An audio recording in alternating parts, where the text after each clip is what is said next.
तुम अपने घर में क्यों नहीं रहती? बहुत गड़बड़ है मुराद, और बाबा है नहीं, बोर हो जाते हैं और कभी कभी डर भी लगता है। मैं एक बात सोच रहा था, गालिबन तुम्हें फ्रेंड से दूर रहना मुश्किल है, यानी उन दोनों लड़कियों के लिए भी कुछ सोचना होगा। क्या मतलब? मेरा मतलब है, यानी मेन शहर में घर ले लेते हैं हम, ताकि वो दोनों भी साथ रह सकें। वो दोनों मेन शहर में किराए का घर अफोर्ड नहीं कर सकती, और इस बात पर किसी सूरत राजी नहीं होंगी कि तुम पे करो।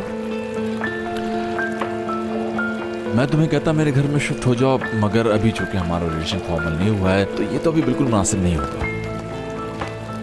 तुम तीनों मेरे घर शिफ्ट हो जाओ, मैं ध्रुव के घर में रह लूंगा।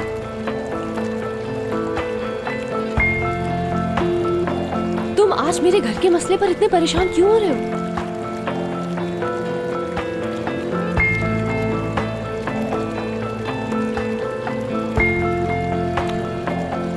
क्योंकि मैं नहीं चाहता कि तुम ऑफिस के अलावा इब्राहिम से बात भी करो।